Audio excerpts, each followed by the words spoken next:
We are rolling with Ron Smith, the great Ron Smith, the venerable Ron Smith. This is not live. Don't worry, we're not going to do that to you. You shaved for us. You went to Best Buy 15 times. And here's Ronnie. Sorry, I just introduced him while he was taking a big sip from the champagne glass. Hello, I'm here. Jesus, this took a while. Oh my God. Oh my God. You are a saint. Job has nothing on you. And I don't even know the Bible. I think I studied it once at one point.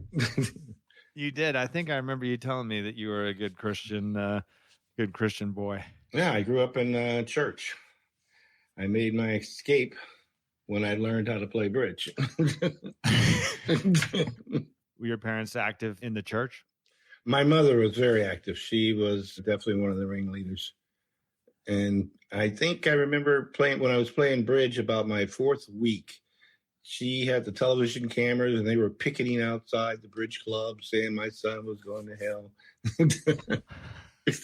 You're exaggerating. No, I'm not. I wish I was. So your mom didn't approve? She strongly disapproved, up until the very end. Then she changed her mind when she saw the light at the very end. What do you think changed for her? I think, she got to be friends with her sister again, or her oldest sister, and they started traveling. And I think she saw that what she believed in all her life probably wasn't true. Wow. Yeah, it was sort of a big change. It was really weird. And she finally came to visit me in Chicago when I lived in the big house in the ghetto, the new house in the ghetto, too. And they were surprised as soon as she finally realized that her son on the way to hell was doing okay. So she came to Chicago. Did you know she had that realization before she made plans? Like, was this the first time she came and visited you in a long time? Or this is the first time ever she came to visit me. Wow. And then she negotiated that we had the family reunion at my house. But by the time that happened, she had passed. So we had it without her. But those were the days. I escaped the ghetto.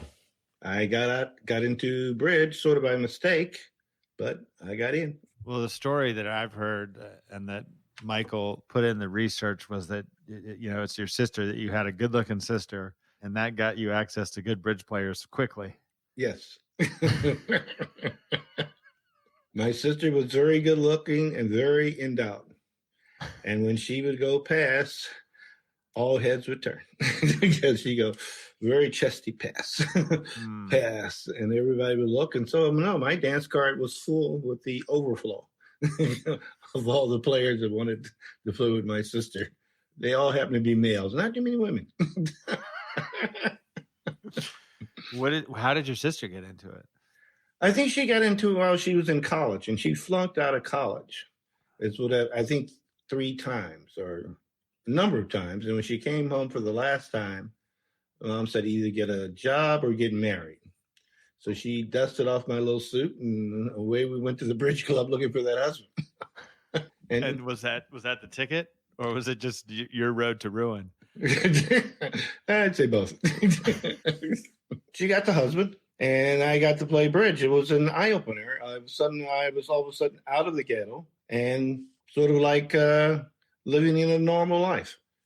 It's like I knew something was wrong whenever I went home, and it was just church, and it was just more church and more church. But after I learned to play bridge, I realized there was an outside world. So was this an ABA game or a ACBL game? Well, I had gotten a book by mistake, and I had gone to an ABA game. My music teacher told me to. And I can sort of now imagine their surprise. I was 13, and I wasn't that tall. And I walked in on a Tuesday night, and I said, I'd like to play. They were probably wondering what the hell is going on here. But they put me in the game with some lady. Her name was Beauty Johnson. Turns out she had not read the same book I had read. So we had I think we had 22.5 on a 96 average. So I was not coming back. But they took my number down, And after a couple of weeks, they called me and they paired me with, what do we call her? She was Myrtle something, and we called her Miss Myrt. And they paired me with her. She was like the good person in the bridge league there. And we had average. 2 weeks later, they called me again, and I came and I played with their hot shot, and I came second in the jackpot. I think I won $3 worth of lunch checks, which was like $2, what was it, 50 cents a day. So there I was. I had lunch checks now for the week. And I was hooked now. And then my sister came, and she tried the ABA at first, but there were no eligible bachelors. So then we tried the ACBL, and that's when my bridge career took off. Did your sister end up marrying a white guy? Yes. A guy named Norbert Kramer. Came from a very good family, German family from the north side.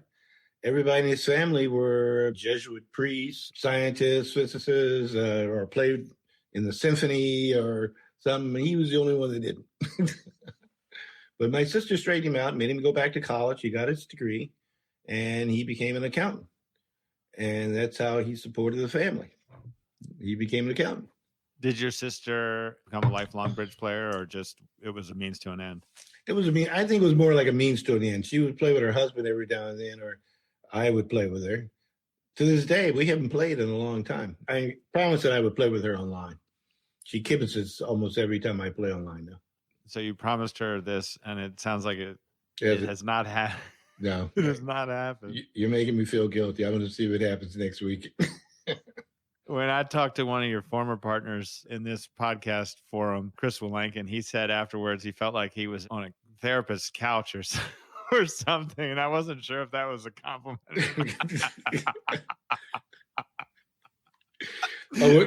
When you finished playing with me? Oh my God! No. After I talked to Chris, after we finished this like hour and a half long conversation. Oh, therapist couch. Okay. No. He was talking about me. Yeah, because I saw you won. You and Chris won a fast pairs, maybe. We were second in a fast pair, and we won one of the open pairs at the Nationals. I don't think the main one, secondary, like during the middle of the week or something. Yeah, I think it was Werner pairs. Werner pairs, and we were semifinals in the spin gold, which is one of my best stories. We're playing against Mextroth and Rodwell in the semifinals, and I think it was the last quarter, and we were mounting a comeback. And they had 1 million fans, and of course we had nobody, and they were all rooting for them, but we were doing well. And so at some hand, I made it intra finesse, and I'm not sure it felt like the right play. And I played the guy on the right for the Jack 10 fourth as I led low to my 9 to make the contract doubled. And we had already had a whole bunch of good results. Now the crowd got very quiet. You could hear no one's talk. And then all of a sudden you hear a whisper, and it's Mextroth's, I think his second wife. She says in a whisper, "They're playing over their heads." Oh my God.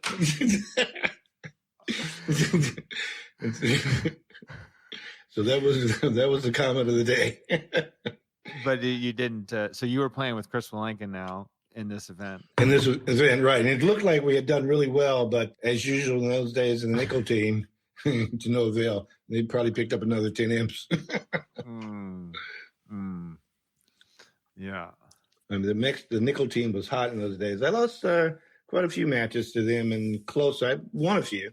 I did win the first encounter when they first showed up on the scene. I think it was in 1990 or 91. I had Seymon Deutsch. We clobbered him, I remember. That was their first encounter. And he was another great guy, Seymon Deutsch. Too bad he died. He was a great guy. I think Zia was a big fan of Seymon Deutsch's. That's where I've heard of him the most. I don't know much about Seymon though. He was a big fan of Billy Cohen and myself. We played on Seymon's team a lot. And then Zia them had a deal with him. Zia played with Michael Rosenberg. Who else he had? Martel and Stansby and Seymon. But Michael Rosenberg now married to Debbie Rosenberg, and she was having a baby. And he wanted to stay home with her and not come to the Spring Nationals. So they needed a fifth. So I was selected. So I get to play half with Seymon and half with Zia. I played 1 quarter with Seymon and 2 with Zia. That was the deal. Wow. And Zia, being as smart as he is, he'd have me play the first quarter so he could sleep in. So Zia would play the other quarter with Seymon? He'd play the second quarter, and then he and I would play the evening. And it was great. And then we were the 1 seed. And I remember we were sitting, we had 1 million kibitzers. I'm playing with Seymon. We were the 1 seed. And I said, wow, this is the way it should be. But then some lady spoiled it. She asked us, who are you two? I guess we're not household names. So, did she know who your opponents were? I think she knew who they were. But us, no, we were a mystery. So I told her that Seymon was Zia. They crowded in behind him.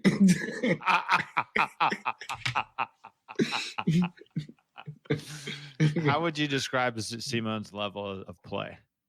It wasn't horrible. It wasn't. I mean, he can make his contracts. He could do a lot of stuff, but he was more of a fun guy. I remember playing him in the Life Masters pairs. I don't know how they overlooked him, but while we're playing the 11 pairs, he talked on his phone during the bidding end of the play. And we never got penalized. Nobody ever came over to us, nothing. And the opponents never got upset. It was amazing. That's an impressive guy right there. Oh yeah, he was definitely a great guy. Bobby Wolf would say the same thing. Hamman, all these guys, they knew him back before we all did.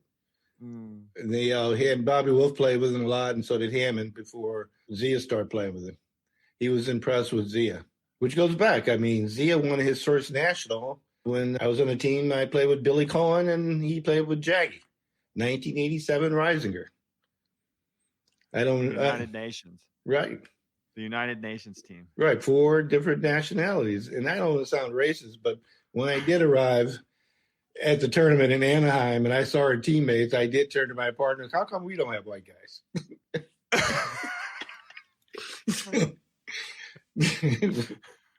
But you didn't know Zia at that time? I didn't know Zia and I didn't know Jaggy.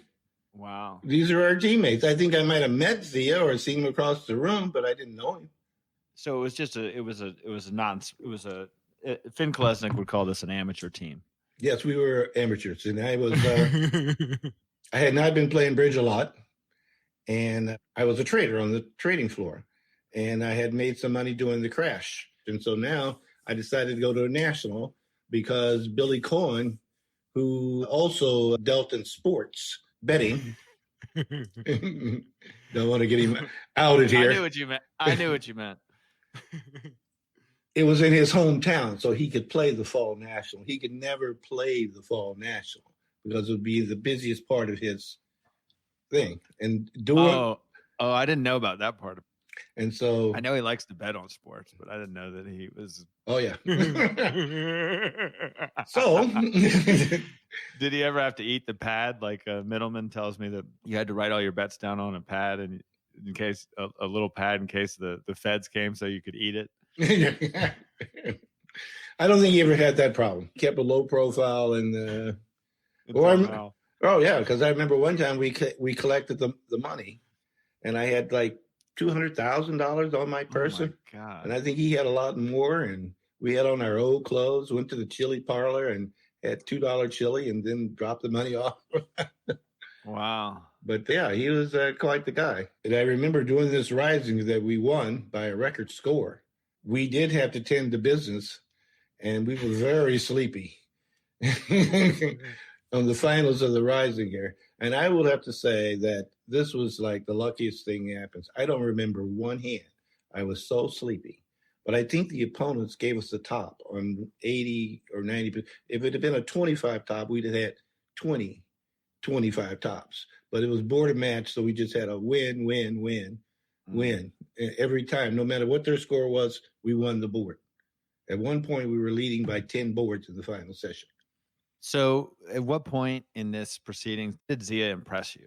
Well, then once again, I was unconscious. We had played in the Vanderbilt, and we kept winning. And I know since I would make a mistake and stay up all night, it had to be him. But my partners kept saying that we were playing great, but we got to the finals of that too. So in this winning the Risinger, which is a major event, it's one of the crown jewels of the bridge calendar. You never like, man, this guy can really play, or him or Jaggy or either of them. We never went over the scores. We never. We just compared. We compared, and then Billy said he had to go tend to business, and I was staying at his place. So I mean, what can I do? We never went out for drinks or anything. Oh my gosh! Really didn't get to know Zia that well until we went to Iceland, and then I got to see him in action. I could see that he was like really. And at that point, we realized that he was the guy we should promote. He was the showman. He was the guy. He was Zia. It's like we would step out of the way. When we played in the Vanderbilt and they come interview us in televisions, we'd stand to the side and let our man Zia take over.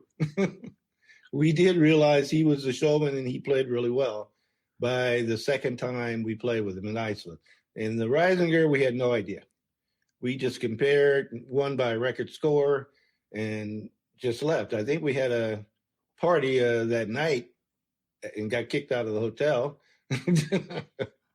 of the night we won, but we didn't realize he was the greatest for a while. And then when we did realize, we said, let's make him the guy the talker. He's the guy. He should talk to the television. So this is his legacy. What the state of the game now is the legacy of Zia as the main promotional piece? Yes.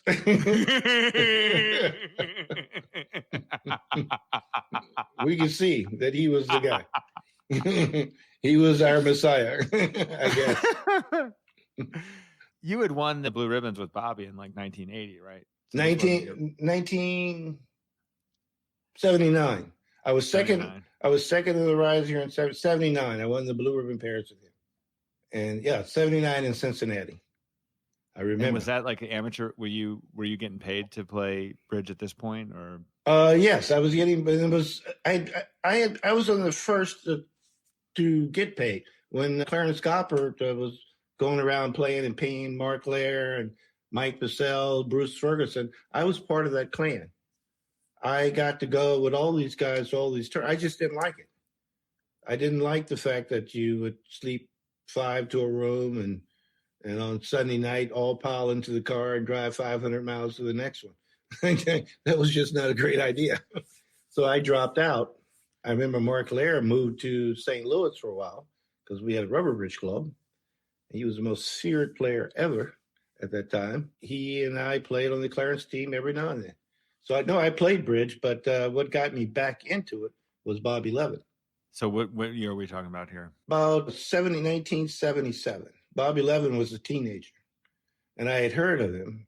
What had happened is I got knocked out of the spin go by 5 imps in the semifinals when I thought we had won easily, and the team was the two best players in St. Louis at the time was Larry Coker and Charlie Wiley, and I played with Steve Bloom and Mark Lair. Steve Bloom has this legendary thing, but I played with him.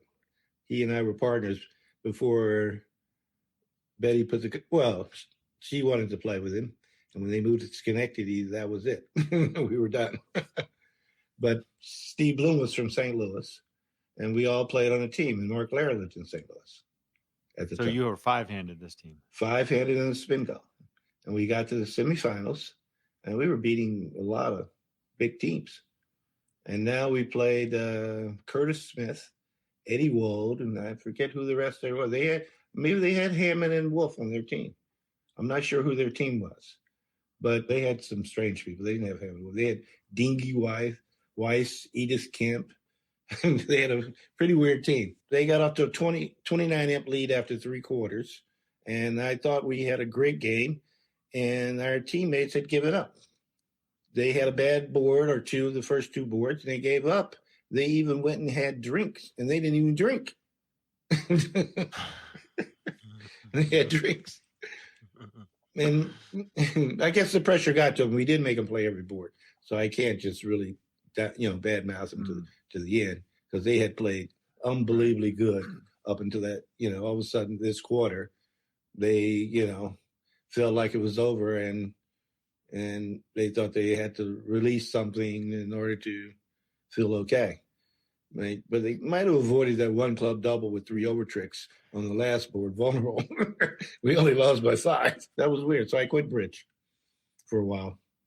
And a guy named Bill Dorishaw, called me up and said, I think I'm going to get you back in bridge. I have a partner for you. For the Blue Ribbon Pairs in wherever it was, Atlanta. And it was this kid named Bobby Levin. I think he was 17. So I agreed, and I went and played.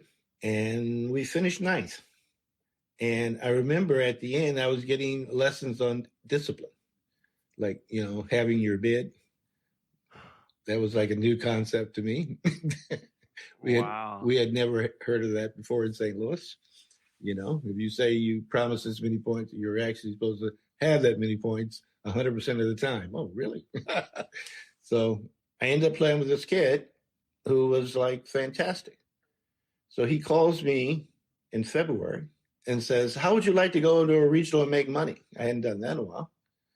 And I said, okay. So I show up, and Bud Reinhold, he and I, and we play, and we win the regional, the knockout. And for all these years, I thought it was Bobby and I. We had great sessions.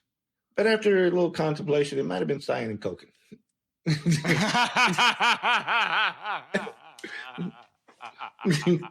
They were on the team. Didn't know who these guys were, but they never had a bad board. Or as Nick Nichols say, a bad trick. For those in the listening audience, I'm going to slow it down just a little bit here. These are 2 names who I know only because they were notorious for not having the greatest ethics in the world. They were convicted. I mean, right? They were convicted as a pair and suspended. Finally, they let them both in, and then Seymon was convicted again for cheating, maybe twice after that. For sure, he got convicted twice, and I think the second or third time they gave him a life sentence. He just couldn't help himself, and he was a genius too. What did they get him for? Do you remember? Like the originally, what were they doing? Originally, they were signaling with pencils with their distribution or their strength. The way they positioned the pencil, but that might have not have been every time they do it. They might have switched the signals up every now and then. But they played in the Grand National teams, and they had people there watching them, and they cracked the code. Do you think Seymon and Koken knew that they were being watched? Oh yeah, they were being watched all the time, but they thought they were smarter than other people because they were being watched all the time. The time I played with them in the Vanderbilt, we now go play in the Vanderbilt in Houston. Bob, and he gets me on the team in Houston, and I go play in the Vanderbilt in Houston, 1978, and we get to, I think, the quarterfinals when they had so many people watching them. They didn't play so well, but in one round, somebody comes up to me, and I'm from St. Louis. I think, who would cheat? That's how we felt. People didn't cheat at bridge. There was no reason to cheat. Why would you cheat? You could still go have beer and pizza if you had all zeros. Nobody would laugh at you after the second beer. So, no, we didn't know. I go there, and the first match, I remember we waited a long time, Bob. And so finally we each had a drink. I think we had a White Russian or something. And so I was pretty looped. They come back, we compare scores, and we don't notice that on some hand where we're in 4, spades making 5, no problem. Draw trumps, give them 2 tricks, and 3 second hand. Our partners are defending 4 hearts double and beat the opponent's 500 on the same hand. They got to their 8 card set instead of their 9 card set. And they show you that people that do things that are, like unethical and cheat and everything, they don't give up, and they don't realize they make it obvious. The opponents get the 4 hearts, somebody doubles. And from 4 little spades, they need a spade and give their partner a Roth, get in, give them another Roth, get in, give them another Roth for the full 500. They couldn't just like pass and, They wanted the. It's like the stuff online now, right. We must. I really want to have a self-kibitzer on the podcast because I want to be like, so like, how did you rein it in? Like where did you rein it in, and when did you like really go for it? When did you like, oh man, I'm gonna get caught because I'm doing this?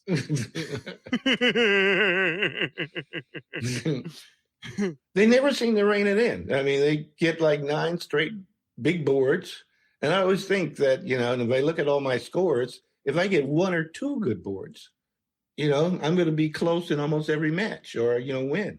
If I get 1 or 2 on boards that are out of from left field, because most of the matches you lose by a little. I mean, I would have needed 3 hands in the USBF. We lost by 31, so I didn't want a segment. Get 1 hand a segment and then drop back. Eventually, somebody smart is going to start cheating. We're never going to catch him. Well, we had a hard time catching. They never really caught several of the cheaters. I mean, they have a book about the blue team, but they're all denying it. But they did win 15 years in a row.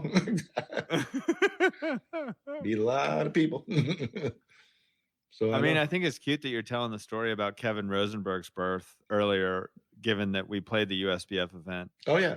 I played with Kevin, and you played with Oren. Like, that's pretty cool that that here we are in present day, teaming up with that little bridge genius. Oh yeah. you can't ask for better bridge genes than what he's got, I don't think. No, and also instructors and everything. I mean, he's a very good player, and he's in his early 20s, and you got so many of them like that now.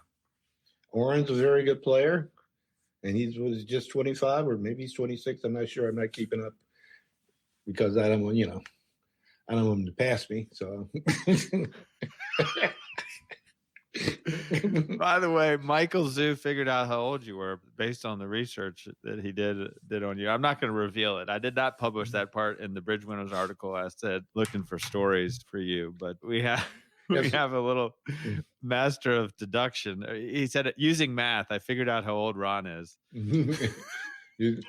So you found pictures of me in the last 2 centuries. Well, I don't want to reveal. I don't want to make it so that anybody else can look up this information, Okay, good. Well, I've gotten to the age that people, I'm sort of respecting my age now a little bit, and especially since I did pass my sister up. I used to be the youngest in the family. According to my sisters, I am now the oldest. I don't know what the hell happened. So you have more. How many sisters do you have? I had 5 sisters. Oh my goodness. Yeah. Wow. Are they all still alive? 2 of them have. No, 3 of them now. 3 of them are deceased. The only 2 are alive. And I have 1 brother. And he's alive. I have 3 sisters. That's why I ask. Yeah, I was the youngest. I swear I was. Not according to them. It runs in the family. I know. What about Finn Kolesnik? He wasn't on the list of questions, but I'm wondering, you're playing with Bobby Levin, who's one of the great players in the game. When he was 17, it sounds like he was giving you lessons on having your bid. Oh yeah. Well, eventually, from all the people I played with and mentored and started out, it always ends up at some point I'm the main guy, and then after a while, same thing happened with Hampson, Grue, Kranyak, all these guys. Now the teacher now gets the lessons. Hey, no extra charge. I get them free. But Finn has had sort of a meteoric rise in the game. Like and I think you've played with him at least online a little bit. Like, what do you? Bobby Levin is pretty. Bobby Levin is pretty hard to beat, though. As far as it's pretty good company. He's pretty hard to beat from when he was, because Bobby played with all the top experts from New York from the beginning, and then moved down to Florida and played with all. By the time Bobby was 18 or 19, he was world class easily. I mean, when we played in these events, I mean, we won these things with no problem. Almost everything. And it was another thing when we won the Blue Ribbon Pairs, we won by, I don't know, 5-6 boards or something, or some huge score. Yeah, world class. That's the ultimate designation. You can put that in your bridge winners profile. Oh yeah. I mean, your bridge base. Yeah. That's one of the options for there. I mean, that's a nice compliment by. But most of the people that put it in there put it in themselves. I know, but I mean, that's just. It reminds me too of when Larry Cohen came out of retirement. It's like they've got some young kid to come. You can come play with this young kid, and I see it like history repeating itself with how you got back into the game. Right. That's how I got back. I got back by playing with Bobby Levin when he was 17 or 18. Why didn't he have a partner if he was playing with the New York experts? Do you know? Well, he played on professional teams, and he played with the client. He played with Bud Reinhold, and he played with the Florida guys, and they were Michael Seaman's dad, Billy Seymon, played with Russ Arnold. And they would have Edith Kempf occasionally. And who else did they have? They had who did they have down there? They had the best team, as I recall. They had all the old guys. They had David Strasberg, who was also on the precision team at one point. Was Billy Seymon a pro? Yes. What was he like? He was a top player, and they all played Roth Stone. They taught me Roth Stone. Everything was written in stone. Billy Seymon talked to Al Roth for an hour or two every day. So his nickname was the Pope. He got the information from the horse's mouth. Roth seemed like he was kind of a dick from what I've heard. He was. But he was pretty funny and entertaining. And the one thing people have to realize, Al Roth probably invented almost everything we play. 5-card majors, forcing no trump, 2/1, game forces, negative doubles, usual no trump. I think everything but the weak 2-bit. Wow. Constructive raises, preemptive jump shifts, control psychs, almost the whole game we play. Wow. Al Roth invented. That's amazing. He was a genius. Wow. Maybe somebody would say, well, he had help. I don't know. But nobody's disputing this story. It's like he is the guy. And Stone was a great player also. I guess before pot was legal, a lot of the rich players smoked pot. They had this one T-shirt, which would be irrelevant now, but at the time it was the T-shirt. I play Roth Stoned. And we did. Bridge was... Everybody was younger. It was like in the 80s. I think that was the golden era of bridge. Everybody was young, and we had wrestled the world championships from the Italians. And now America was like the bridge center. And everybody you see that's running around old now, we're 20, 30, or 40. So you were around when the Aces were the team. Yes. The Aces came on the scene, I think, in 1969 in Cleveland Nationals. Yes, the Aces then started dominating, but along came the precision team with Peter Weissel, and who else they had? Sontag became the 6th member, I remember, at the end. They had 5 members. These guys came along, and they won the spin goal 2 years in a row. Beat it. The first spin goal they won, they beat 5 of the best teams in America, the 5 top teams, all in a row, and by sizable margins, too. And these matches weren't even close. Even the one against the Aces wasn't close. Yeah, they were just featured on the cover of the Bridge Bulletin. I read some of that. I don't think I read the whole article. I think I did read the whole article because I've gotten to know Weissel a little bit. And now he's playing with Hamman, which is funny because you're saying they're both on the 2 big teams of the day. I know. And I just won a Buffett Cup with Peter Weissel and Hamman in China. Well, not just one. It was last August.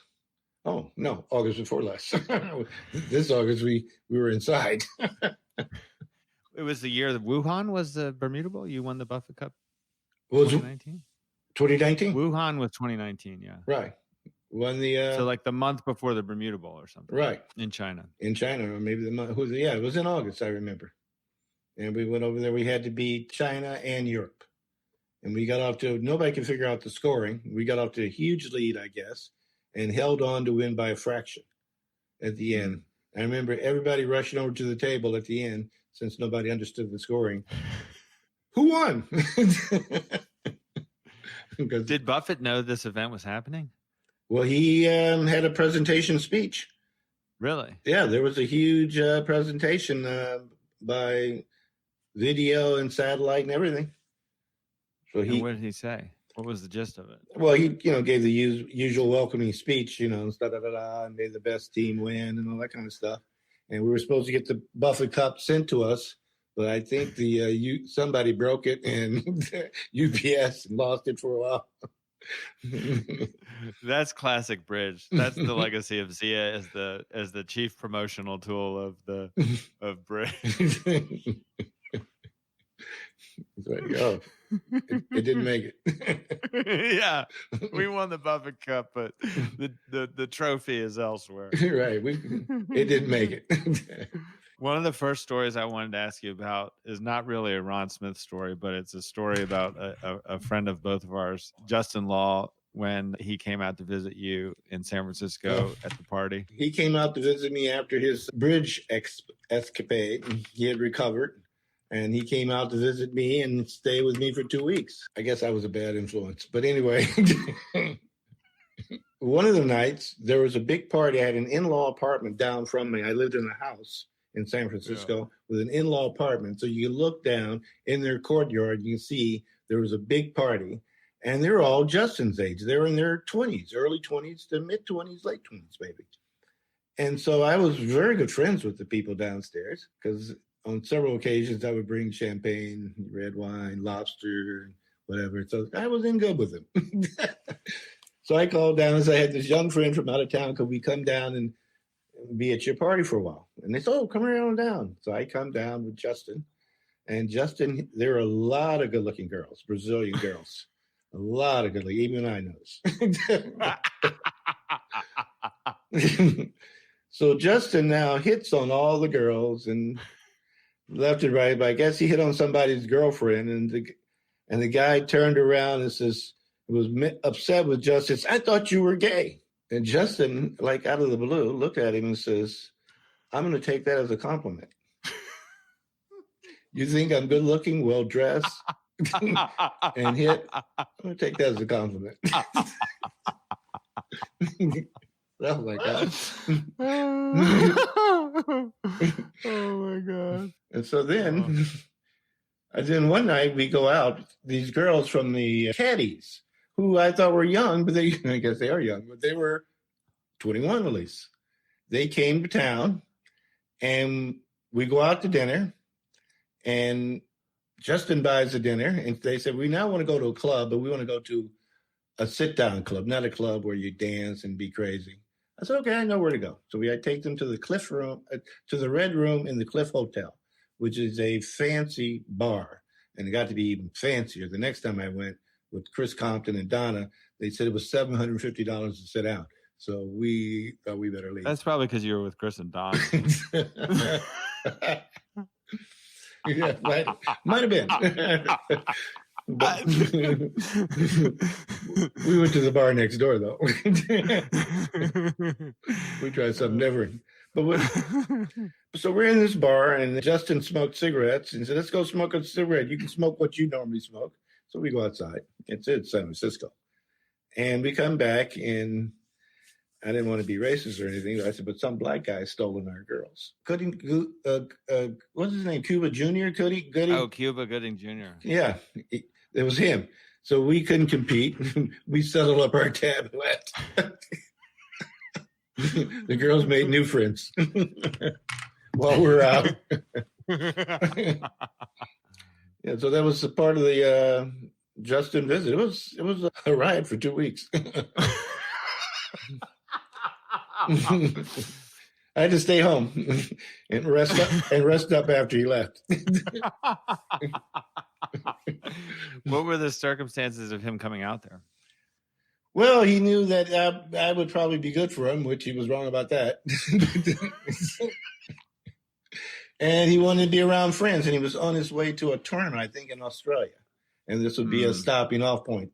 And so he said, I'll go visit Ron. Because we go way back. I remember when he was a teenager, I used to play every now and then with him. I always play with all the kids in the midnight game. That's my favorite. Now they treat me like I should be. I play the first match, and they send me for the pizza, and then they tuck me in. I wake up a winner in the morning. And the last match, the last one I won Vegas. Was that our last national? Oh, no, we had one in San Francisco. But the one in Vegas, I think in Vegas, I played in the midnight. My teammates were Zia's son and his girlfriend, and they carried us. So I went with Zia again. Oh, my gosh. And he's taller than Zia. Very smart, personal young man. Yeah, well, I mean, I believe it. Zia's I'm sure, a good influence on him. Yeah, I'm sure he is. Yeah. Zia he takes a lot of pride in his boys. Yeah. And the longer I've gotten to know Zia, the more I've been impressed. At first, I wasn't, but how do we get these guys? Can we do better? We couldn't do better. That's okay. Yeah. But it really is. I mean, it really is an interesting story. It's a black guy, a black American, a Canadian Jew, an Indian Hindi, and a Pakistani Muslim. I mean, that's pretty cool. Yeah, that was something. And I still keep in contact with Jaggy. He stays in India. I've seen him twice in India in the last few years, and he just he said he was proud of me because I am playing online. Well, I play with all the juniors online. I enjoy it. I mean. And I'm playing with a kid from India. He's 16, and he's making around. He's starting to play with all the other juniors, and that's my goal. Is I play with them for a while, so you get them up to speed, so the other juniors will want to play with them. Got to make their little society keep going. That's cool, man. You do have that reputation, you know. I mean, Michael alluded to that you're a junior. They consider you an honorary junior. Oh yeah, that's true. Maybe they figured they can get away. Well, yeah, I guess they could.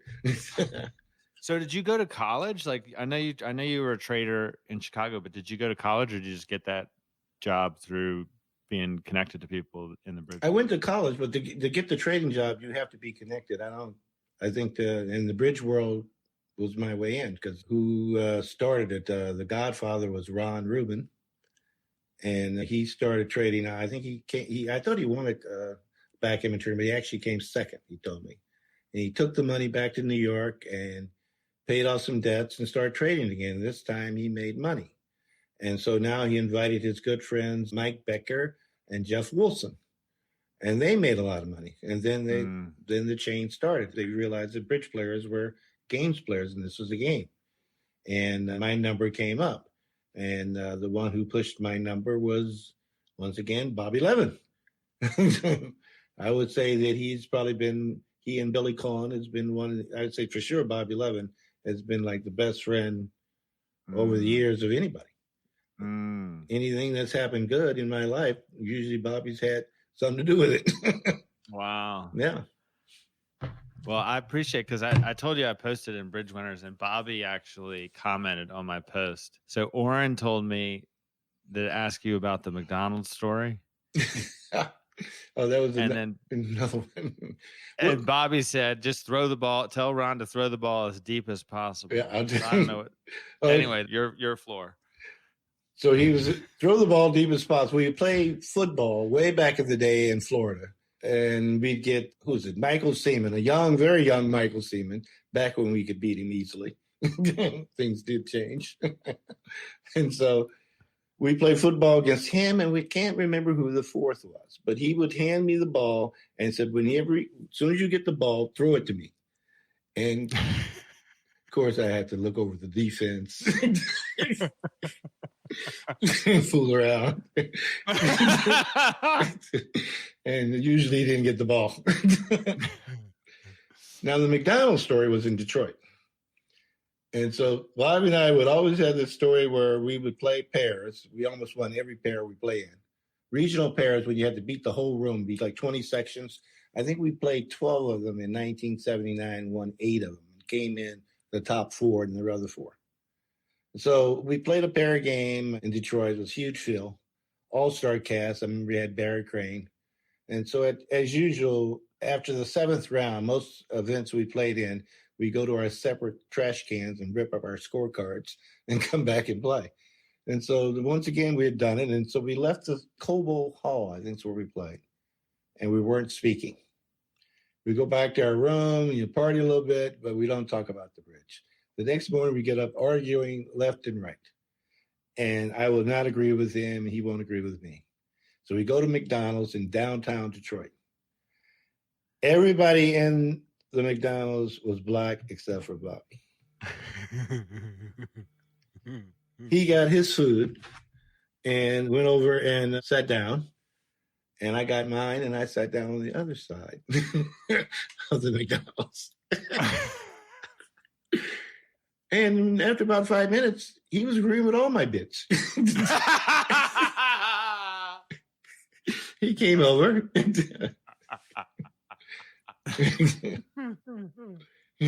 I could do nothing wrong up until we got back to Cobo Hall. Then everything changed. Got back to Cobo Hall, so I take all that back. I hate your bits. Oh man. I was there for a while. I was right. Oh my goodness. No, bridge players were characters back in the day, and we did have fun. And a lot of fun. So, yeah. I could see Bobby being a good athlete. He was. He played tennis, and he was good at baseball. He was good at tennis, baseball, a whole bunch of sports he was good at. He played everything. He went all out. That was a big part of his day, was exercise and doing something in sports. That was big. Yeah, he said he has a lot of stories, but the only one that he chose to mention was this football one, which I feel like you're shortchanging me on, frankly. I feel like you're giving me the very PG. I'm giving you the PG. Rated G version, really. I've already said enough naughty things. That people will be coming back after me. I'm sure. Did you know Justin was sick? I had heard he was, but I didn't know he was as sick as he was.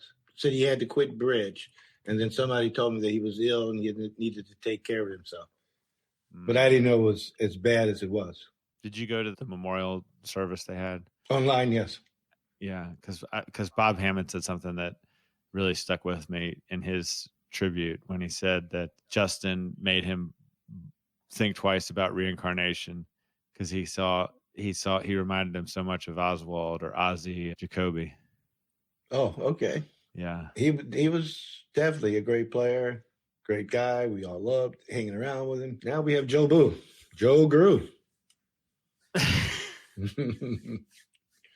And he did one of the greatest things of all time. We played in a match. He and I used to be teammates. He played with Curtis Cheeks. I played with Billy Cohen. Bruce Ferguson played with Bob Holman. We were down at some point 90 imps in this match, and I think only 79 at the half. With 4 boards to go, Joe stops to compare us as we're going to win, but nobody jump up and down because everybody on the other side are our friends. And so he says, we'll go over and congratulate, condolence, and then accept the congrat. Then we'll go upstairs to my room. We'll open up, then we'll yell. And to me, that's what you should do. Why would you yell? Except for one situation. I found this out. If you think you lost, go to your corner, yell like you won. They'll quit comparing and come over and congratulate you. If you have to win that bet. That's how you do it. Is give the preemptive yell. The other guys quit comparing. They assume you won. How old was Joe when he said that? Joe, let's see. This had to be in the early 90s. I mean, he was pretty young. I mean, he had to. Maybe not the early 90s. No, this had to be in the 2000s. When was this? Because I played against him and Gavin in 95 when they had to be teenagers. When Joe doubled 2-0 pass. When I opened 2-0 and I'm playing with Brad Moss. You were the guy who opened 2-0. I'm the guy that opened 2-0. And went fast pass and Joe doubled. It would pass. Brad Moss was right there with the redouble. 8 high card points.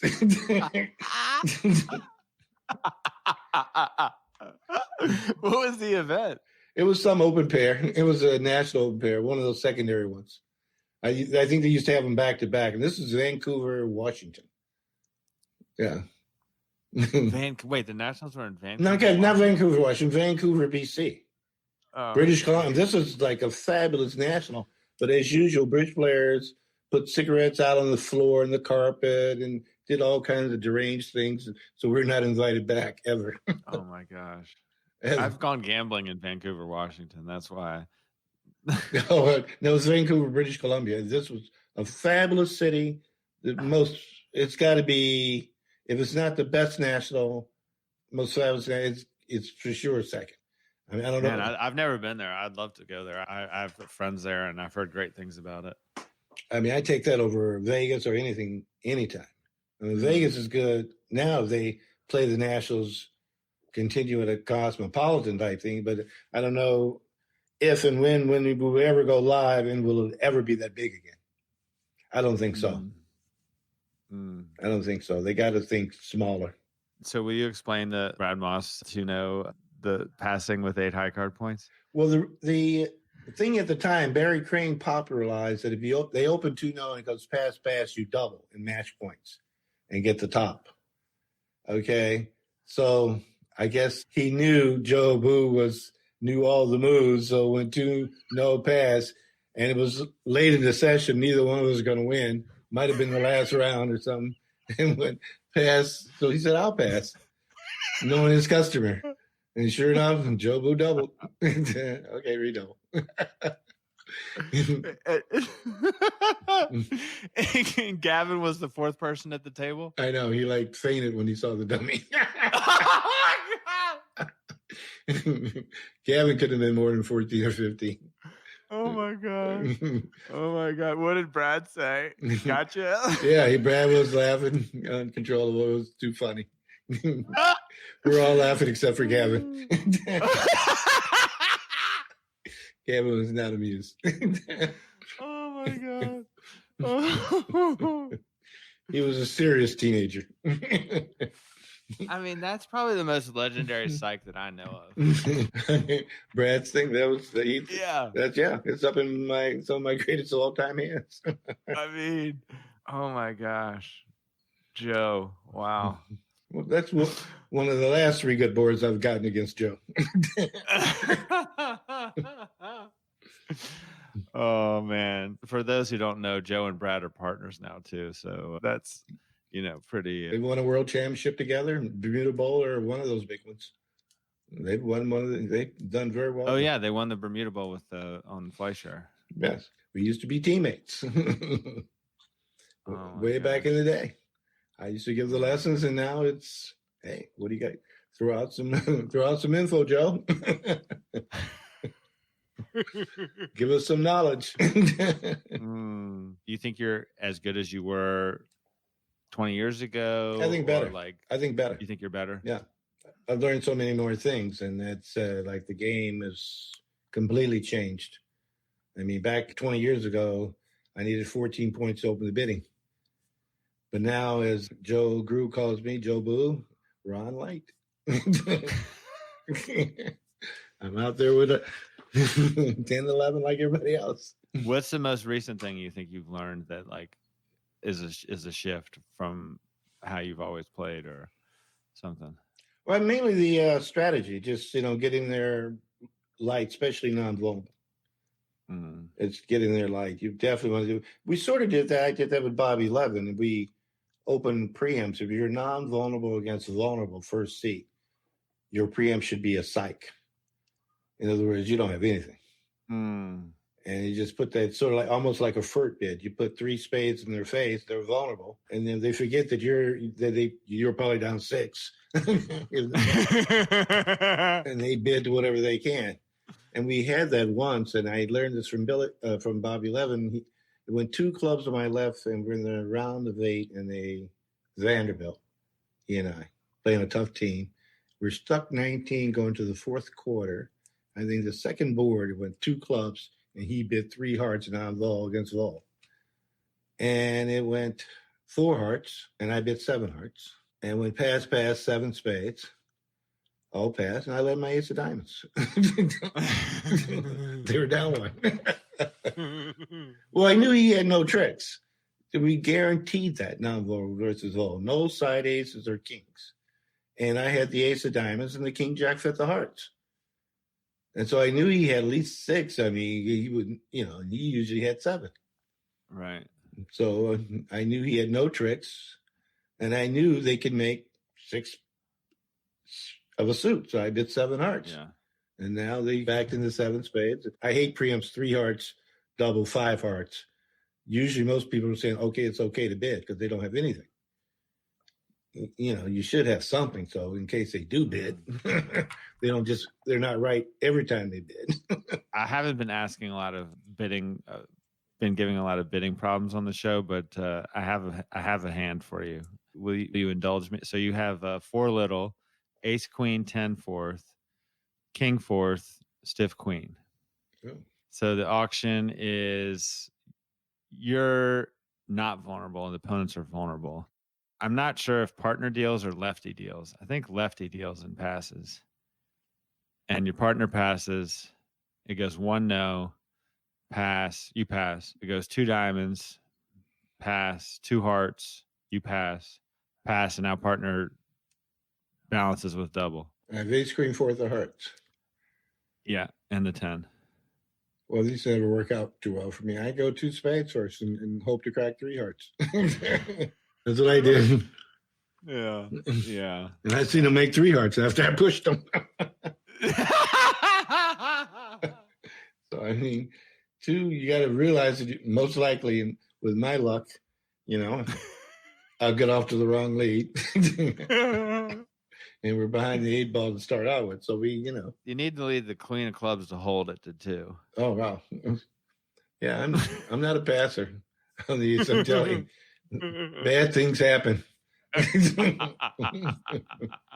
push him to 3 and maybe I'll set him. Oh my gosh. Well, so Finn had, this was I was playing with Finn in the Schaefer game, and Finn had queen, jack, 4th, doubleton, and he had ace, jack, 4th of clubs. And 4 little diamonds. And 3 little three little diamonds. And he was in the pass out? Yeah. See, he's aggressive, That's don't punish him for being aggressive. He's very aggressive. I mean, he's a junior bridge. I've played 2 regionals with him. Have I played I don't think I played a national with him yet. Played 2 regional and a host of online things. I mean, entire regional, right? He was my partner most of the time. One of my best stories, I played with Harrison Luba, Finn, and Jacob Freeman. The 3 of us went to New York and played in the regional.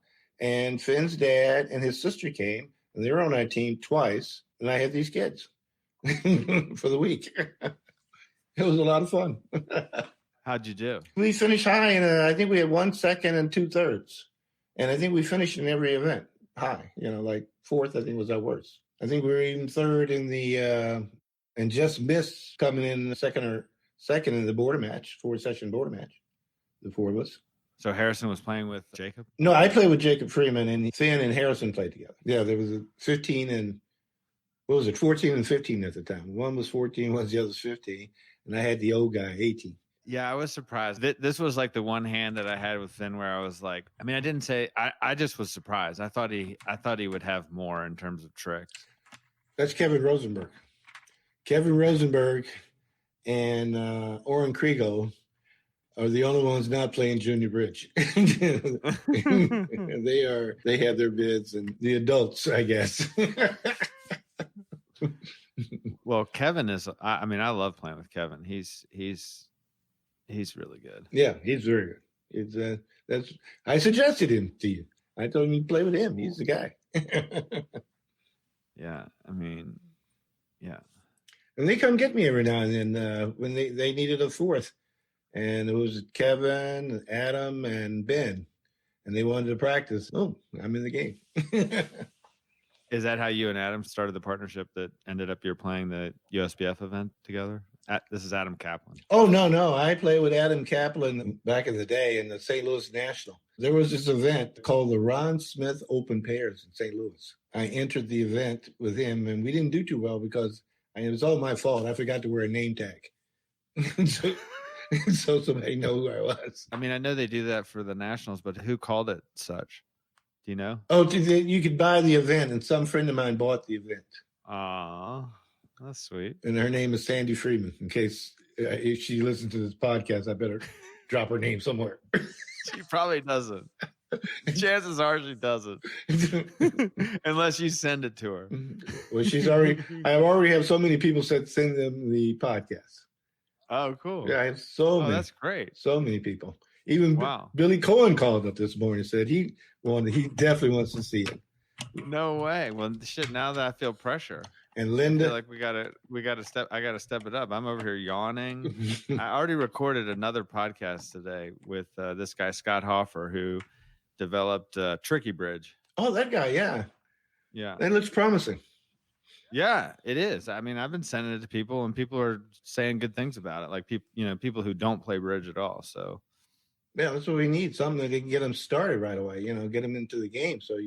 Because it's a huge startup. But that's why when you work with kids, you don't have to do much. You give them a book, and they read it overnight, and they know all about it. Well, what book would you give a kid if you're doing that? I'm not sure what the best beginning books are anymore. I don't know who writes the best. Who gets started? Is it Audrey Grant? I don't think so. I think hers is key to. I think if it's better to teach them the fundamentals of the game, like the card part of it, and then let them read the next advanced book. Because most of the kids, they get it. People say, "What do you teach the kids?" You don't teach them anything. They come back, they read 2 books, and they play them better than you are. Like on the 3rd week, like, what the hell happened here? No, the kids learn really fast. They learn it really fast, and then they get with each other, and they pick it up. I mean, it's like, teaching older people is the trouble because they can't remember much. We're bad at that. So, well, since Billy's going to be listening, what's a story that you can tell for his benefit? We had so many. At one point, we were the longest partnership playing together at a time. We had been playing 41 years together. At one point. Now it's Chambers and Shermer. I guess they had us. They've now gone by us, but we're still playing together. I'm going to play with Billy in an event online in January, and we played on one earlier. But this time he's going to be in Florida. He doesn't have to get up and start playing at 7:00 in the morning and play all day, 5-6 days in a row. That didn't work too well. Glubach in the Bridge Winners thread asked about a 7 no hand that Zia played against you in the Risinger. Oh, you were playing with Glubach. I was playing with Glubach, and our teammates. Oh, we finished 4th, and I think we're less than a board out of 1st. And they're saying how great these guys played, and they're standing on the stage. But Zia and Michael bid 7 no. It was 7 or something. I think it was 7 no against Kaplan and Kay. Took a finesse, caught a 3-3 break, and then squeezed them to make it. So they were standing on the stage instead of us. So this is what your teammates were, Kaplan and Kay? Kaplan and Kay. I think it was his last tournament. He had his head down on the table. He was suffering big time from the cancer. But he played the last quarter and last session, and I think he spent his session playing with his head physically laying on the table and pulling his cards out. That's how bad he felt. The pain medicine was not working. Wow. So, and then I don't know much about him. He was for sure one of the all-time greats. Great writer, great sense of humor. He had it down. Edgar Kaplan. Yes, he was the guy. I mean, he was very, he could be biting sense of humor, but very diplomatic. Who was it? Cathy Ray, who was new on the scene, was in the finals of the Vanderbilt 1975. And she was donating all her time and money to the league, so they don't want to say anything bad about her. She's in 4 of a major, and she had a 5-4 fit. They broke 2-2, but she drew a 3rd round of trumps, which killed the winner Now she had to go down one. And so in the bridge world, Kaplan wrote Mrs. Way mistimed the play. You read the Bridge World? Yes, I'm one of the panelists. I've been for, I can't remember. You can check my age on that one too. Since the Stone Age, I've been a panelist. I haven't said anything about Bob Hamman, the one guy I love to beat. And usually I beat him at Rubber Bridge. And I don't have to travel for it. I play against him in a tournament. If we play 2 boards, we play for 25 cents a point, at least a dime or something. And I remember one time I'm playing with Gaylord Castle, and Gaylord was shocked. Gaylord, who invented professional bridge, I think. He and I were playing. We played against Hamman and Wolf. And we have two boards. I think we got 2 zeros because I safety played the bidding. We bid a grand slam and a small slam. I won $800, but I think I got two near zeros. And so because you had to play 7-0 we had to play on the grand and had to do this on the other one, or maybe had to bid 7 on the second one, but we settled for I settled for known money on the second. And so Wolf says, everybody's happy. We got tops, you got money. Everybody's happy. And Bob's over there sulking. He is so pissed. You're happy, aren't you, Bob? You got 2 good boards. He had to pay me $800. So whenever you play against Bob in a pair event, do you have to mention it, or is it's just we mention it, but we almost always mention it. Oh my gosh! And it was the usual, yes.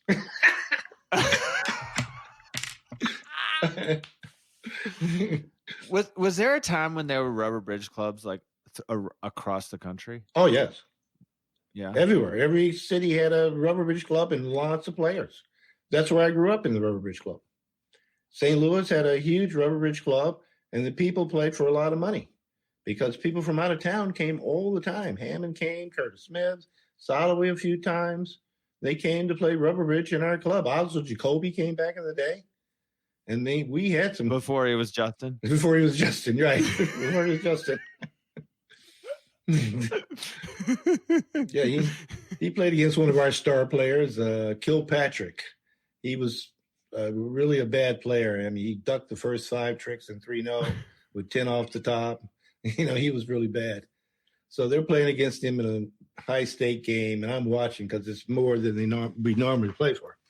And so, I mean, they're probably playing for like $1, and we normally play for a nickel at the club at most, occasionally a dime. And so Kilpatrick opens 3 spades, and also Jacoby had Jack 10-9, 4th of spades, and smattering a high card. So he doubled 3 spades, which was fish fine, penalty double. So he led the Jack of clubs, and the dummy hit with 2 little spades, 4 little, and queen third. Oh my God. So Kilpatrick put the queen of clubs up, and it held the trick. Now let a spade off the dummy, and Ozzie, Jacoby's partner, showed out. So Kilpatrick had opened 3 spades with ace, king, queen, 7th of spades, ace, king, third of clubs. And now made exactly 3 spades double when the spades went 4-0. And so Jacoby looked at him and says, how could you open 3 spades? And then Kilpatrick looked at him and said, I didn't read your book. I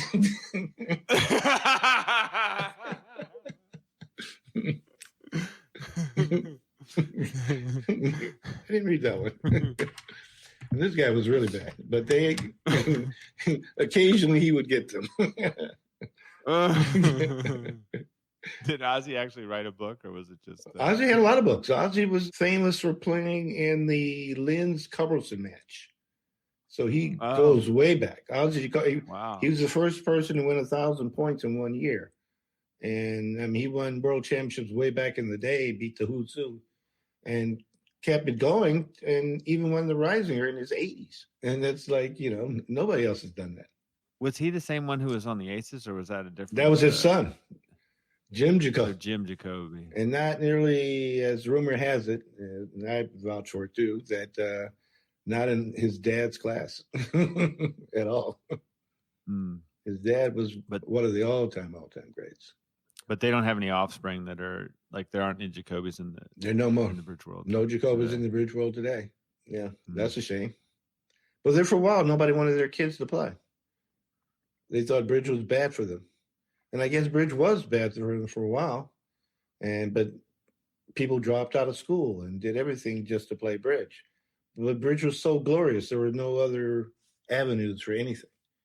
So, but today the kids, nobody drops out, and yet they become really good players, manage to get to a few tournaments, and they all graduate and end up having high-paying jobs. So times have changed. I don't know of anyone. I mean, we had one kid that thought about dropping out, John Barth, but I think he now owns his own company or part of a company and making gazillions. I talked to him. I said, if you finish school, I'll help you become a professional player. As soon as he finished school, he got a job offer for big money, and he just kept. I mean, he doesn't even play bridge anymore. Let alone want to be a pro. Now you're calling him like, I got an alt event we can play in. Okay. Call him up. Okay. I'm looking for. Are you looking to play the NAOBC? I'm saying this is you. I'm trying to imitate you. Okay. Calling him up, looking for. I should call him up.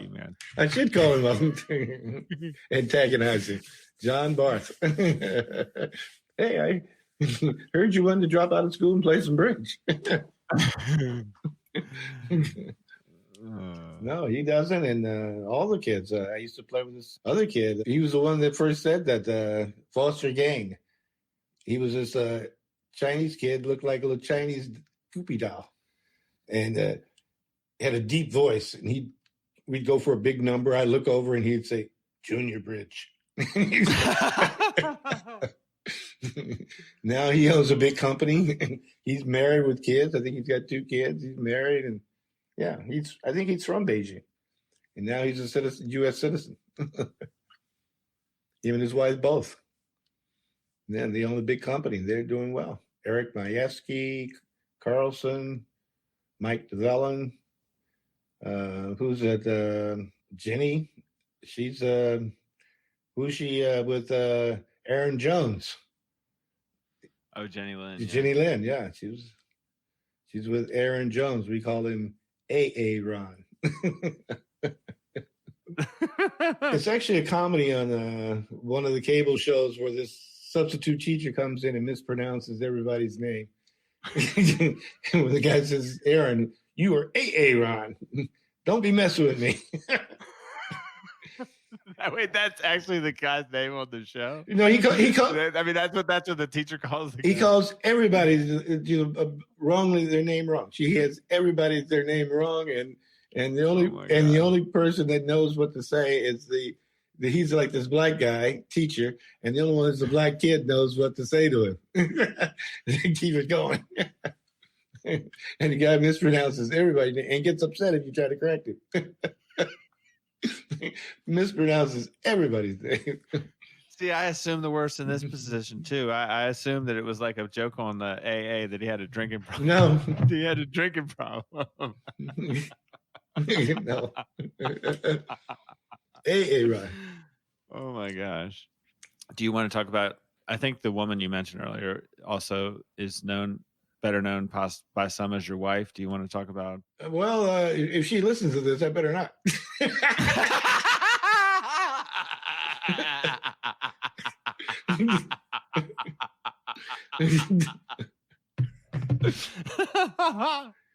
We do go on a trip every year, and she did talk me into going to where did we go this past year?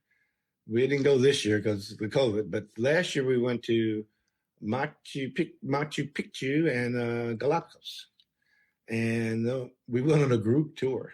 God, I do not like group tours because you have to do what the group does. And I do not want to do what a group does. So we had like over 2 weeks of this. And, oh my God. And the one thing I can say about both those places, the best thing to do is watch it on television. I don't get it. It was lovely to say I went to both places, and I have sweaters and pins that I did it. But for the money, watch it on television. When do you think the next live bridge tournament is going to be in the United States? I think they can maybe hold a small one in the summer, but I don't think it's going to be massive like they used to. It's not going to be any 20,000 or 10,000 tables. I mean, if they can get something together that's where you have like 100 tables a day spread out, but that's going to be hard though, because it's going to cost a lot of money to do that. We never bought buildings or own any property of, value that we could actually hold a tournament, which is sort of amazing. Of all the bridge tournaments and all the money that the ACBL has made, there is no place in the country that we can go and hold the tournament without paying a huge fee. So I don't know. I don't think St. Louis I hope St. Louis could happen, but I don't see how it could. They'd have to have the vaccine and they know it to work and nobody's getting it. I mean, because if you hold a tournament and 10 people got it, that would be a bad deal. But I think a lot more would get it, be like a super spreader. I mean, like when COVID first happened, I didn't leave my apartment. Like I was very compliant, and now it's kind of like, well, this still is going on. I know. But I'm young, I'm young, and yeah. Are you worried about it? Well, I try not to think too much about it because I know what it is. It is what, what can you do? But it's crazy that our government never made a plan to get us out of this. It's like we're just sitting around and now they're arguing whether they should wear a mask or whatever they do. And it's most of the people where I live, a lot of people where I live, I say a third or more of the people don't wear masks. You go places, you go outside and people walk around, no mask, and people come in you come in the building now, you have to have a mask on. But I've gotten in the elevator with people with masks on, they take it right off in the elevator. Like they're almost home. Yeah, they take it off. It's just, well, nobody's watching now. I said, well, I am. And they take it off. And then, and then the denial was amazing because I was in Reykjavik in January and everybody was compliant and people wearing masks, and my bridge partner wore a mask, and he was from New York, and everybody seemed to know about it in New York in January, and everybody knew it from all over the world once I got to Reykjavik. And then our president says, how could he have known? How could he have known? Well, you could have read your briefing and you would have known. Weren't you supposed to play Iceland with David Yoon? Yeah, I did. I played this year with him. This year I played with him. Because when I was there, the year before you were supposed to play with him like 3 years ago or something. Yeah, like I was there 3 years ago, I think. I was on my way there, and the strangest thing happened. The plane got canceled, and then I could go the next night. And I asked him if I could move it to Thursday night, but it turned out they didn't fly on Thursday night, and so I could never get there, or else get back. It was no way to get there, so I never made it there. But I went the following year with him. But that was like the strangest thing. So my team that year was Mr. Smith does not come to Iceland. That was the team name. Mr. Smith does not come to Iceland. They're having like Madeira. They had the Madeira tournament. They don't have any cases in these other places. They're gonna have the Iceland tournament. Yeah, Iceland, like they eradicated it. Right. I guess at the beginning we could have done the same. They would have isolated in Washington and in New York. That's all, and then stopped the people from coming for a while. And I'm sure if the pandemic team had stayed intact, they had 55 countries they had offices in, and one of them was China. I'm sure they could have got it at the, Wow. I mean, that's what they did with Ebola. They got it exactly. They brought the people over where it started and stopped it. It didn't make it over here. But oh no, no team, no nothing, and there's been nothing. So here we are. I mean, oh my gosh, I don't know how people can understand, and yet they fight and they won't wear a mask and won't do anything. So I don't see us getting out of this. The whole thing to get out of this is to escape somewhere else. Oh my God. Yeah, I don't see how we can get out of this with the attitudes that they have. It's never going to happen. It's always going to be bad. At some point, maybe the vaccine, but then you got to get everybody to take the vaccine. Most people won't take it. Oh, crazy time. Yeah, I got somebody who wants to play bridge tonight. All right. Well, let's wrap this baby up. Okay. I have a million other good stories, so I can come back. I just hit the tip of the iceberg. Really? Oh, yeah. I have a million stories. We haven't even talked about half of the people that I know I have great stories of. I mean, we could start in St. Louis and might not ever get out. Oh, man. And keep going. I can tell you a lot of great Mark Lair stories. He was one of a kind. I mean, I remember he moved to St. Louis. He got barred from the Rubber Bridge Club. They were literally afraid of him. They were shaking their boots at the table. He was one fierce player. He's the only guy I know who chased people out of the game because they were afraid to play against him. What made him so fierce? He was a great card player, and he had huge intensity. And they could see the intensity, and it made them nervous, the intensity. And they were playing for money, and he would make hands that they just didn't know how he made it. Yeah, he was great. You ever played in the Regency game? I played one time. Who was it? Richie Schwartz won the back me in the game, but I don't like being back. It's just a bad deal for both of us. But I was there kibitzing Richie, and they had two games. And one of the players, I think it was Mike Moss, had to go to the doctor or dentist, so he had to leave. And so they needed a player. So they asked me to play. And I said, I'll be the house man. I'll play for nothing. You syndicate me because I don't know you guys, but I'm not playing for $1 anyway. And, they would have to take the check.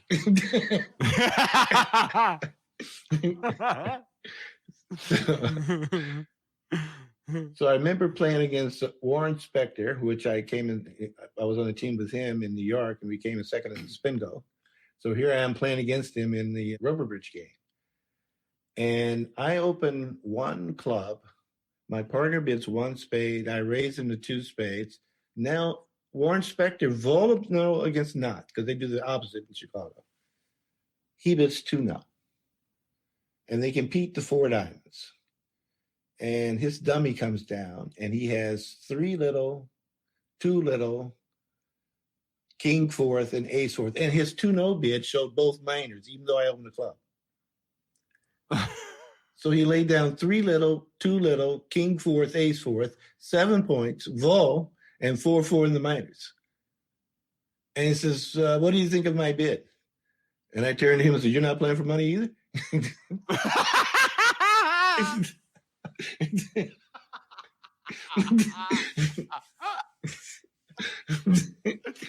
The whole game fell out laughing. Think of my bid. Who did this? Did they make 4? Did they make 4 diamonds? Of course it did. They're playing against me. So you were not able to syndicate yourself. You had to be, you were staking yourself as it turned out? No, I wasn't staking myself. I was playing for nothing. And they were syndicating me. Oh my God. But when he asked me what I thought of his bid, I mean, oh my God. What could I say? Oh man.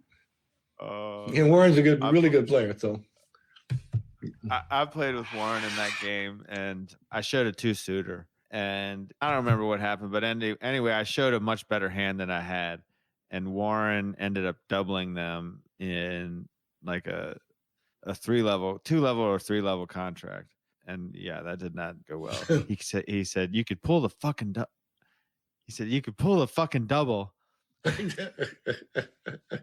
You can pull it. He'd gotten better, so now I was do you have to go? Do you have to go play bridge? No. I got a while. Oh my gosh. They're on West Coast time. They're playing at 7:30. That's Warren and Richie Schwartz. So I'm playing with Richie Schwartz. I played with him in the entire national, and we have a tremendous record. I think the first time I played on a team with him, we were second in the Spingo. I took Peter Boyd's place. He was cancer, and he was having chemo, and I played with Robinson. And we had Sontag playing with Richie, and we had Soloway and Goldman. And we got to the finals of the spin goal. And so I now got on his regular team for good, and we had a couple of high finishes. And now we played in the fall nationals, and I played as his partner for the entire time. And so we're playing in the LM pairs, and we're doing pretty well. And he opens the bidding, and we get the 6 diamonds, and the guy behind me doubles.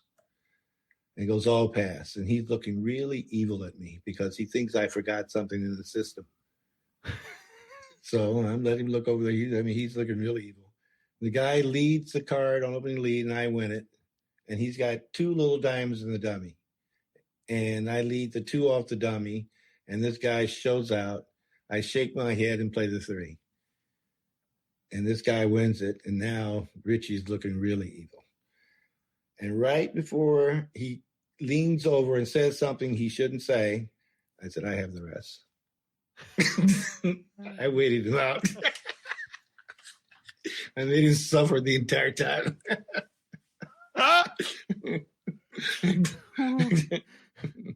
What was your diamond suit? I had 8 of them to the ace, king, jack. I don't know how this guy knew to double with 3 to the queen. We should have been in 7. Guy doubled me in 6 diamonds with 3 to the queen offside. He got his diamond. Oh my God. Wow. Wow. What did Richie say? He said, don't ever do that again. You played the 2 to the 3. And I said, I can't wait to do it again. What are you talking about? Oh man. Oh my God. Richie was quite a character.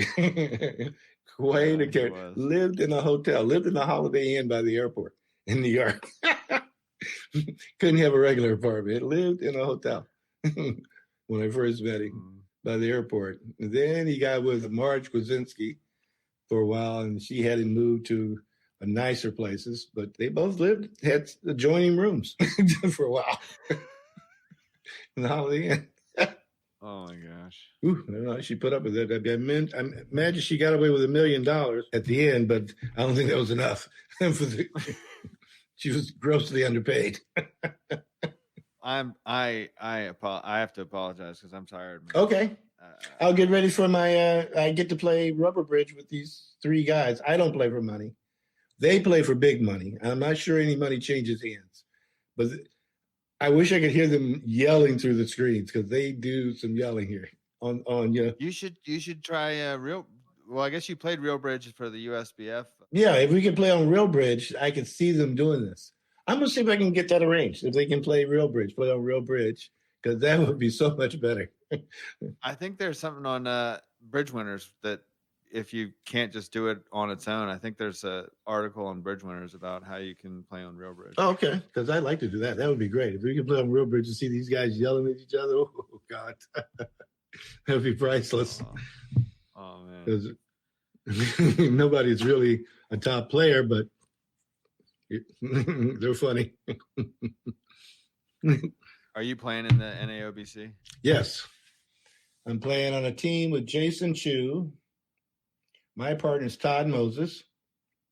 And our 4th is Daniel Saunders, another whiz kid. I recognize Daniel's name. Jason, I know of. He's a regular, I'd say, at the bigger events. Daniel, he's got that smile. He looks like I call him Surfer Dude, but he told me that he's got a funny accent for some reason. I forgot what it is, but no, he's got a smile. He looks like a surfer kid, but he's not. He says, "You know who the surfer is in the group? No. Excellent, Jason Feldman. He was the surfer, big time. Yeah, he's a big time athlete, Jason. He goes to a lot of stuff. He's the one that got into big trouble as a junior. That was funny. Brian Sr. asked all the juniors to write up their personal stories. And a lot of the kids wrote up some things that were unbelievable that they could say these words in the bulletin. But you think that only the other juniors were reading it. Okay? So when it came time to write Jason's personal story, he and Erin were engaged, or they were boyfriend, girlfriend. And Erin wrote in her biography that she taught school and she taught sex education. Jason wrote that he was over there playing bridge, taking advanced lessons in sex education. And I thought that was fantastic. Oh, no, board of directors, they were going to cancel the junior program. They were so upset. And I asked one of them, I said, well, what are you doing reading the junior's bulletin anyway? What are you, some kind of pedophile?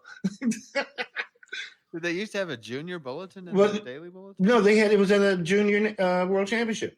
They were all by themselves. Oh. Why couldn't they be by themselves? Why were these people in the United States reading the bulletin and editing it? Oh my God, it's just so sick. That's why these people shouldn't be in charge. I'm glad that it's so great that Michael and Debbie run the junior program. That is, they legitimized it. Get these board of director people out of the deal. I mean, they should have no business being involved at all. How did my man Adam Kaplan play in the? He played pretty well. He played pretty well. We were doing pretty well. We should have won that last match that we lost to. They went on to win, and I was happy they won because whoever the Limey Jack is, the person that predicts the winners, I don't know who that person is, but he should stay out of it being the predictor. And not only did he says we were two subpar. How did two subpar teams get to the round of 8? Well, one of them won the event. And the closest match they had was against us. They pummeled everybody else. It said that in the round of 8. It said, how did two subpar teams get to the round of 8? Yeah, that's what he said in the predictions. The Slimy Jack guy. I think that's Susie Stubeck who does that. Then how would she know they were two subpar teams? When I last played in a USBF event live, I think we finished dead last. It was pretty humiliating. So when we were not picked to get out of the round robin, and when you and I played the USBF event together, I was not surprised by that prediction. Cool. But we showed them. Yeah. You gotta be a little kind. You just can't gotta be like Edgar Kaplan, miss time to play. You just can't say people they suck. All right, man. Well, you're a great sport. Okay. I'm glad to be. I guess I'll go get myself no, I can't drink anything stronger. I love scotch and vodka, but they don't like me. So I just stick to champagne. One more glass I'm allowed.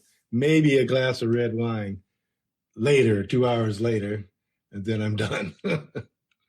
Yeah, I'm a lightweight nowadays. Bad deal. If I have 4 drinks, I don't feel too well. 3 is cutting it big. So Ron Light has more than just a bridge connotation to it, though. Right. Ron Light is Ron Light. You really weren't opening. You didn't really have to have 14 high card points to open the bidding 20 years ago, did you? Oh, yeah. No, come on. Yes, you did. You had to be, and I was the biggest Roth Stoner of all time. I mean, I would have all my bids and an extra ace. Whatever you thought the bid showed, I'd have 2 more aces. Who was more solid, you or Michael Palawan? Well, at one point I was, but Michael Palawan is it's like gone off the deep here. And I won some big stuff with him. By Palawan, I won some big stuff with him. Lost some big stuff too. Well, he has a reputation as being a pretty solid citizen. That's why I asked in terms of having his bids. Well, that's what they do in New York. A lot of them still have their bids. But that day is over. I mean, the light, it shows that if you put some bid in their face, you got an advantage. They have to start. I mean, nobody has a good takeout double system. Nobody. As a matter of fact, I don't think I've ever seen anybody write up what the bids mean. Like if you make a takeout double and IQ bid, how far is that forcing? Nobody seems to know that. Like if it goes 1 diamond, double pass, 2 diamonds, and you bid 2 hearts, can I drop you? I don't think so. So if I bid, how far is the bid forcing? You got to ask Joe Grue. Okay, I'll get him on the line. Joe Boo. He got his name from the baseball movie, The Rum God. Joe Boo. It was, what is it, Major League Baseball? It's from a baseball movie. And they had in the bar, they had the rum. They had a thing called the rum god, Joe Grue. And because there's one scene in there when the guy said, "You didn't drink Joe Grue's rum." Boom, and knocks him out. And the next thing you see the guy knocked out with a black eye the next morning. So that's where we got the name Joe Grue from the book. I just figured it was a rhyme on Grue. I thought it was sort of a... No, it was from the Ask Curtis Cheek. He knows all the answers. He got it from that movie. He now became Joe Grue. It's like some baseball movie. That's where he got the nickname. Have you ever heard of a song called The Song That Never Ends? I heard of it, something, but I don't know how it goes, though. It goes, "This is the song that never ends. It goes on and on, my friends. So we'll be..." I don't know all the words, but basically it just repeats. Anyway, I have a feeling this conversation is headed, like I can't pull you off on like the Joe Grue nickname, you know, like it's got to be something more. There's got to be some more, you know, that this is an end. This is an end, like a completion, you know, like that we've come to a point. Of, you know, he's the rum god. I just call him God now. Forget the rum. But if you come over, I got rum. I got some good rum. I don't drink it, so it'll be here. I mean, sipping rum. Some you can sip with, and also the dark and stormy. All right, man. You're a very good sport. Thank you very much for putting up with me. Okay, I enjoyed it. I'll be in touch. Okay. I would just like to make it 100% clear that Ron went out of his way to make sure that he had the right audio gear, and I cannot appreciate him enough for that. We actually have a full 2 more hours of Ron, so if you demand it, we'll post it. I want to say that for those listening, Michael Zoo, the Youth Bridge Association, is having their first ever online tournament on Saturday, December 19th. They're looking to set a record for the biggest ever junior online tournament. Check out the Youth Bridge Association and support our man.